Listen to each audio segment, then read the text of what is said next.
bana poto et à Kate et alors du nouveau à Kisangani avec Ange de la presse Itelengeye Bobby Moupanzi Obina Massa na biso Gérard donc voilà tout ça déjà na kata ville à Kisangani Tobi non basala ki trop to moni Kinshasa frappé to travailler na Kinshasa tu comprendre que tu comprendre sur côté Lubumbashi ba Lubumbashi ba lusho ba côté Masolongo alors pourquoi pas te l'accepter ville à Kisangani Ange de la presse ça déjà décence na sur terrain ça déjà à na kata Kisangani bana poto tous à la pré Kisangani na poto news Kisangani na poto news Kisangani na poto news donc yango déjà du nouveau à Kisangani bana poto bana partout Amérique Afrique balobi pourquoi pas dire Asie aussi donc biso a déjà tout ça déjà prêt de bongami déjà to quitter bino sur terrain de même une nouvelle chaîne sur YouTube donc Kisangani na poto news. Rien à dire, rien à commenter. Bana poto mingi quand nous sommes à la idéologie, ça veut dire que les trio magiques, Ange de la presse, monsieur Itelengeye, Gérard Lombe Moutoto à Congo, Karim Boupetou et Maurice Ndongo, votre humble serviteur, le magma suprême Bobby. Toye l'issue se pose à baisser la nenga moukete, c'est-à-dire que Kisangani. Dalara bana poto, bozo image, bozo roté tout ça. Botika ngobongote hein. Mais dans la vidéo, on va changer. C'est-à-dire que Piso to yé peut-être baisser la vidéo non. Na Kisangani ga de botika kawana on va changer parce que faut que on a ba image moko boyé. C'est-à-dire que on est dans les vidéos magiques. Après et donc deux ans banini à la minute on a rond-point du canot. Quand le moment on a makuna donc ma solo ezo aller dans la mukote ma pas ça. Pour so idéologie genre l'homme de Moutoto à Congo. Il m'a faut emboîter les pas Maurice Ndongo ba dino ba ça ma solo on rané ça là.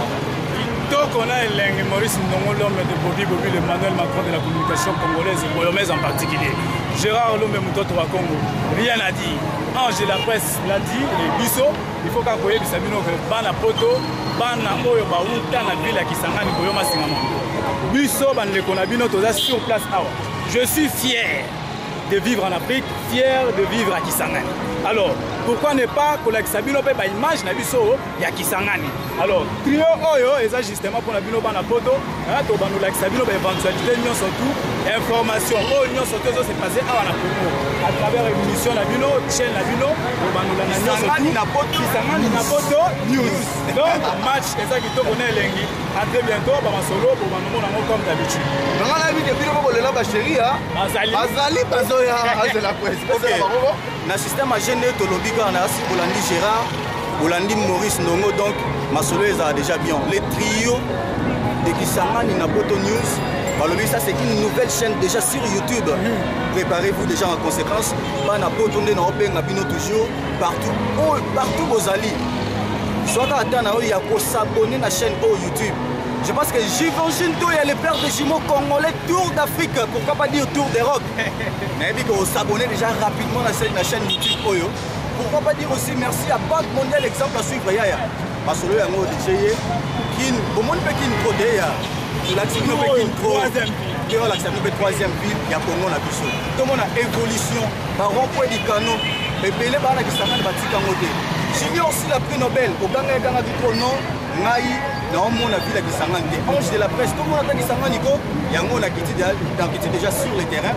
Pourquoi pas dire aussi, si les salas, Ilumbe, on a mon père sur son téléphone, pas 17h dans un code.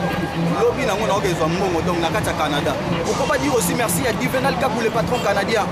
Voilà, place Bozali, fidèle, c'est pequeño, des chocs qui vont s'abonner à la nouvelle chaîne au YouTube. Kisangani na poto news, Kisangani na poto news. Donc voilà, bana poto pour s'abonner vraiment ébélé, bana basi ya kitoko bazali.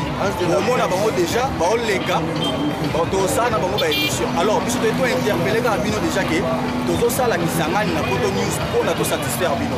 Comme on avait pas image ya troisième ville na biso ya Congo. Comme on a pas image avec Chikas Yemo déjà donc derrière, toujours derrière la caméra. Aza Chikas Kasongo. Donc Maurice Ndongo, tu continues ma solo. Ouais bon, moni Ange la presse quand tu le barra, c'est-à-dire que Kisangani, ba tu sois bimana Kisangani bara na poto te.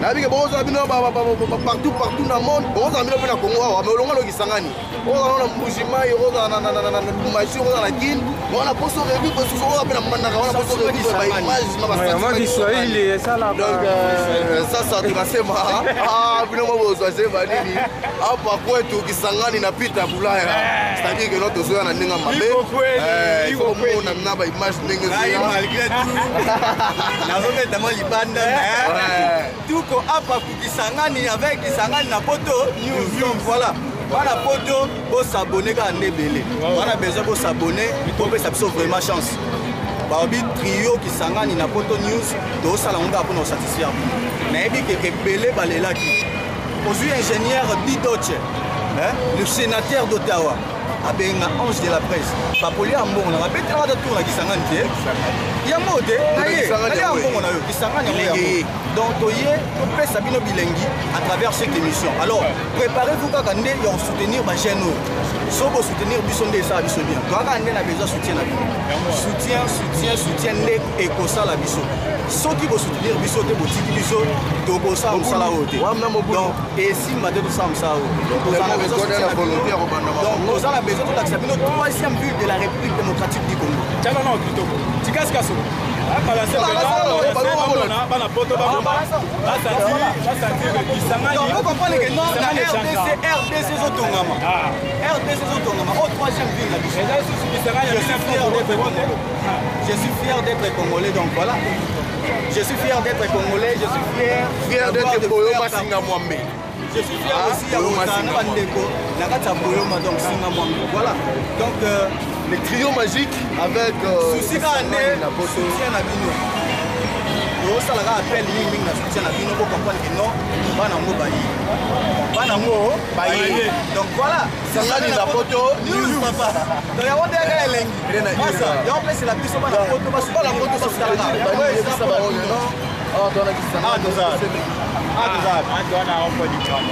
na ville nini 40e ville ya Congo alors omona changement na kati ya ville malembe par rapport au gouvernement na biso ya mboka oyo ok pesila sikoyo bana poto bacomprendre ke bandotala baimage ya kisangani explike bango ke yo oza na kisangani mpona bana poto bapasaka te kaka biso toza na zamba mpo mingi bapasaka oyo kisangani eza zamba te toza na ville ezo evolue malembe makambo ezotie malembe bango bamonaka te otala baimeble ezotongama bazobongisa deja wana poto biso mpe toza malembe nsima na bino yango nayangaki nao bato na bango kitoko makasi merci beaucoup donc yango wana ekei mpena kisangani ezoya na ndenge moke te mwana namur de yalufi alise bolonge nayebi ke yo ozolanda moraporage de la presse alise bolonge ye awa na kisangani aotokende me nayebi se ke nono olandisa yo image na landisa ye image bana poto bango baloba baleki biso na nini bango baleki biso na nini soki lelo bakongo mikili esalama soki lelo bakinshasa na poto esalama et pourquoi pas kisangani mpe ezala na poto mais il faut ezala normalement poto est-ce que vous comprenez yango nde eza bozwa toute sorte ya actualité musicale okomprendre ke na Congo tozala na baartiste mpe ebele voilà il y a tant des artistes même mpana na kisangani baza ebele na kisangani donc toloba makambo yango c'est-à-dire que non toyebaka mpe ke non badulemani baza bapandisango mpe bazali donc tozali ville na biso toujours bendele likolo bali ange la presse très fier et surtout na évolution ya baville amona moni donc voilà gouvernement susu etia biso kaka poa ville ekende kaka nde liboso tellement kinshasa kitoko bashi kitoko matadi kitoko kisangani kitoko mpe kisangani mpe po ezala en plus troisième ville elekaka youtube te walaki ndoki oyo akokanga makambo ya komprendre ya ye akokomprendre ya ye soki otia babiloko soki nini yo okomprendeke te okomprendeke nzambe exista ça veut dire biso tokobenga nde tointerpele mingimingi bana poto partout kozali na afrique amérique wapi on a besoin de vos soutiens oui ata libanda kisangani yango tolobi afrique non c'est ça oyo baolandaka bazwa lipapu ya kolanda émission oyo bosoutenir kaka nde bagene tosala makambo mpona babien bocomprendre mpe kisangani ndenge nini elekaka tala kisangani ngai poso bamatana mpe nanga Mike Mosisi prêtre nayebi ke yo wana mikili na minute oyo ozolanda makambo oyo mpe soutien bapeti na yo en tout cas rien à dire, rien à commenter. Donc yo maintenant Mike Mosisi jeune millionnaire, voilà, rien à dire, rien à commenter quoi. Nous avons la prêtre de Petre, Vena Bisso, Gabi Lopoke. Vena Gabi Lopoke, Mana Yalimpoto, bébé chéri, Yoka. Oh, tu peux s'arrêter. Bébé chéri, Estingia Mamakanda, Nakati en Angleterre, Londres. Estingia Mamakanda, Nakati en Angleterre. El Kanampialou, the last man standing, the last man standing, Nakati aux États-Unis. El Kanampialou. Alors pourquoi oublier? Yo mon place au Vandu Miami. Na opose nous Angèle Rosso. C'était là tout là. Angèle Rosso. Maman paradis. Yango ne ya donc tu vas rien. Ezoya. Sangani na poto. News. Papa. Elle là bas na poto poto yebi. Bana poto. Masolonde yango. Bana poto. Wana posa to lo ba koti ava makambo yo. Bani déjà. Avant makambo ngoma na ba dimension to linga to mata na ona bino. Bon moi na télé-réalité ko. Kisangani bongo bango balo babale Kisangani. Alors, dans nini yango biso to ville to bila munene na mboko yo. Vraiment donc c'est ça. Chaîne yango na ye na YouTube, bo s'abonner pour savourer réel moment de plaisir na biso ensemble. Donc en temps réel de nous balancer bino ba image ya Kisangani na ba concert donc bisika yo se passe na mo salama ba événement presque botika ba bio musu botika te. Bakisami donc ba place bela bisengeza ba bio musu neti botika te bezane bele to pesa bino et puis ba botika ekufa pe to pesa bino donc Maurice Ndongo. Est-ce que toi ndoka itapé ngambo lumu? Mais sans problème. Alors pour comprendre que Kisangani ça na rive gauche na rive droite. Voilà. Pour traverser le Congo, au moins la jeune de Kitoko, yo mona lukunga Loria Mutaki, wana poto, yeba que non image ya lukunga Rolanda na mikili sans problème. Sans problème. Massa na ngai Didi Stone, là sur Zali Bambo Théâtre, sans oublier Richman Pharaon, aussi Akani Matiala, Akani Nina Lengisaga. Massa na ngai. Voilà la chanteuse à ma caisse. Trio magique. Ange de la presse, le trio magique, voilà. Ange de la presse. Sabino. Gérard Lombe Moutoto à Congo. Sans oublier Ingaye, Octavie et Guaké.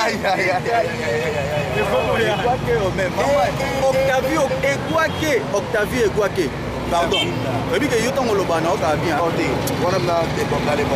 Rien à dire. Donc le trio magique, quand on a donc tu peux suivre déjà chaîne de télévision, donc vous s'abonner sur YouTube, Kisangani na Poto News avec le célèbre ange de la presse.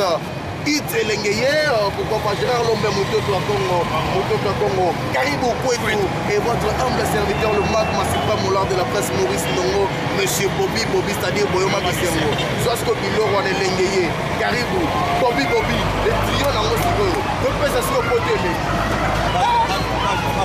Kisangani na Poto Donc voilà, ça gagne la mouée, ça bien. Voilà, chers téléspectateurs partout où vous êtes dans le monde entier, nous sommes très ravis et très heureux de nous avoir suivis à travers cette nouvelle chaîne YouTube qui est Kisangani na Poto News. On est vraiment content de vous. Voilà, on va faire des choses pour vous satisfaire partout où vous êtes dans le monde entier, ensemble avec les trios magiques. Voilà, merci à tous. On se retrouve au prochain numéro.